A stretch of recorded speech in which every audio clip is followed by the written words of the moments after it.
Well, that'll do it for the 107th edition of the Backyard Brawl. Mike Oste, Carl Ludwig, Nathan Breisinger here from Acrisure Stadium in Pittsburgh. The Pitt Panthers get the victory, 38-34, a comeback win for Pitt over the Mountaineers and a blown game for WVU. So, Carl, what happened in this game? It was back and forth. It was even after the first half, and then West Virginia blew it at the end, and Pitt was able to do enough to get the win.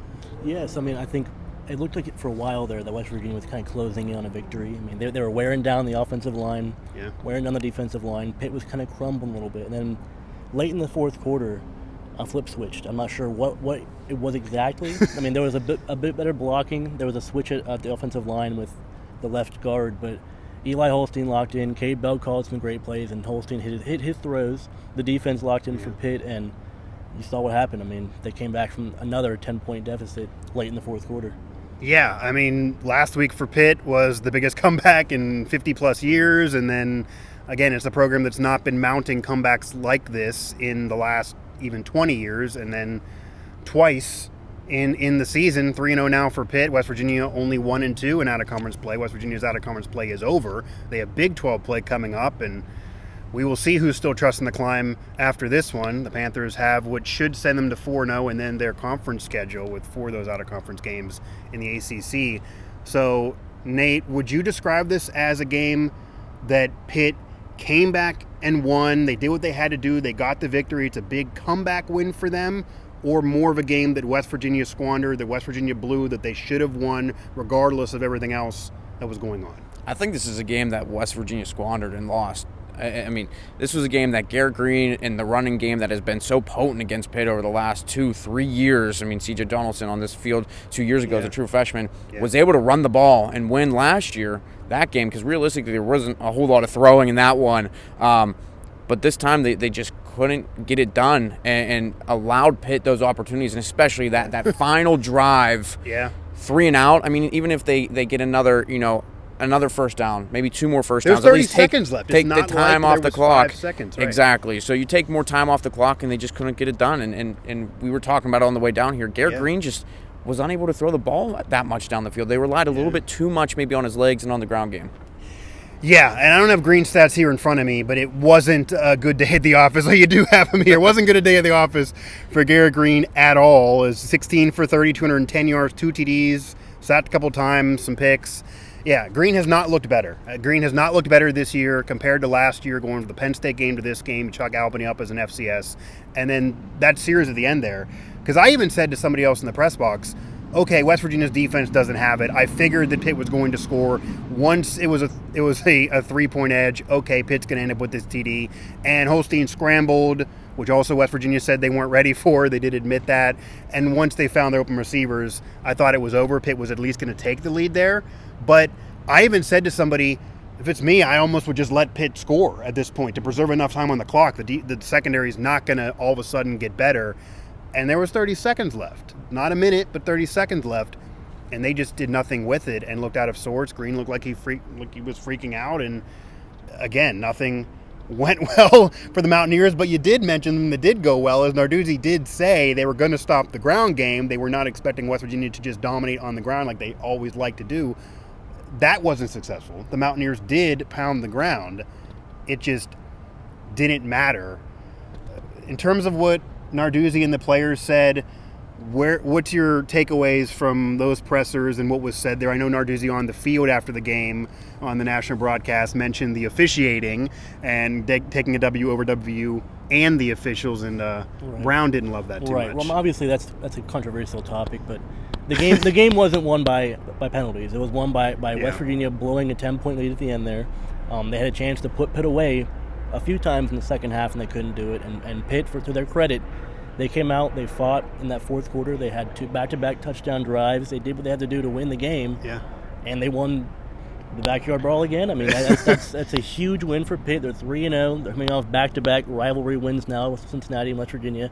Yeah, I mean, Pat doesn't think that's a rivalry. Yeah. But 2-0 in the Big 12 or in the Big 12 now.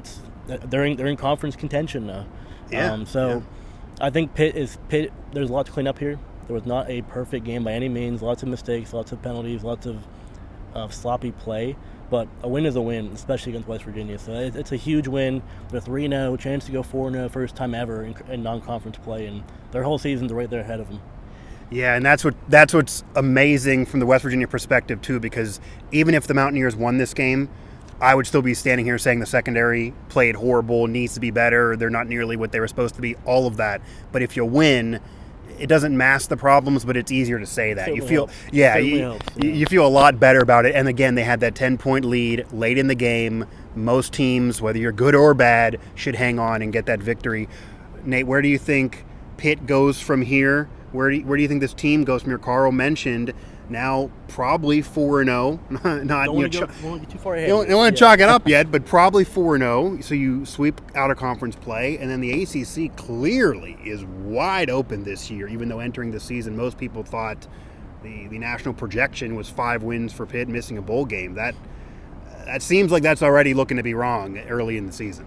Absolutely. I mean, obviously, we're looking at potentially a 4-0 start in non-conference play. Then it's North Carolina. It's on North Carolina, and they're without their starting quarterback. So, like you said, things are wide open, but it really is it's fallen on the play of Eli Holstein. I mean, yes, there's a lot of moving pieces. The defense, what they've been able to do is shut things down. But, I mean, Holstein, these wins don't happen if he can't throw the ball downfield. He's also the one thing that Carl and I have pointed out and we've taken note of, and a lot of people have, is his pocket presence is unbelievable. He can climb the pocket. He can feel some of that pressure, and it allows him to throw down the field. He completes that 40-yard touchdown to Dejon Reynolds.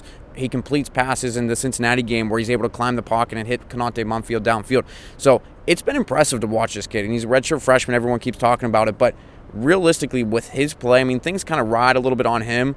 But, with his play, this team can be a lot more than what we kind of expected coming into this year, because there was really a ton of unknowns, and there's a lot of stuff they do need to fix, like Carl said, the penalties, offensive line play. We just saw how much he got pressured tonight. 5 sacks, I believe, was the number on Holstein. 11 tackles for loss. A lot to clean up, but, Eli Holstein, he's turning into the real deal. Yeah, it's a star in the making, and as poised as Eli Holstein looked in this game, Garrett Green looked the opposite. He looked frazzled. He was on the road in a big road game, a big rivalry game. He looked like he was maybe the redshirt freshman, and Eli Holstein looked like he's the senior that people were talking about a dark horse Heisman campaign. That's really how it looked in this game. And yeah, if Pitt goes as far as Eli Holstein takes him, unless he takes a major dip, he looks like a mature kid who's played tons of football to this point. And the Mountaineers, they factually have the Big 12 in front of them. You can't do 13-9 in this era. If they win the Big 12, they are in, even with these rivalry game losses. But Neil Brown likely back on the hot seat here if things don't get turned around. I've even put out there that I think Jordan Leslie is probably on the hot seat. That dial's probably turned up even more, especially with the secondary being so bad and the defense being so rough. And the vibes are obviously not good. Just go on social media and you can find, search WVU fans on X or anywhere on social, and you'll see the reaction. So it's hard to get excited about Big 12 play and the current rules of the playoff with the way the vibes are right now. Carl Ludwig, Nate Breisinger, their coverage is at Pittsburgh Sports Now, as Pitt will continue on with the rest of their season at 3-0 now, looking for 4-0 and then ACC play. And West Virginia coverage is at WV Sports Now. The 1-2 Mountaineers look now to start Big 12 play and then have a bye. And that bye, a lot's going to be discussed in that bye, depending on what happens against Kansas next week.